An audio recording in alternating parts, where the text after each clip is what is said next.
खरंच माया तुझी गाई आहे जगा निराळी, माझी मांढराची काळूबाई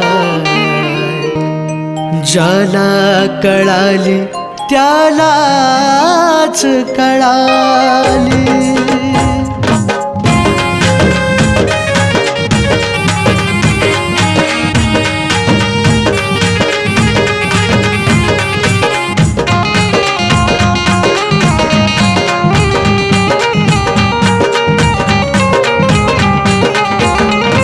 ऐक नाग काळूबाई माझ्या मनातली एक बात, अग ऐक नाग काळूबाई माझ्या मनातली एक बात.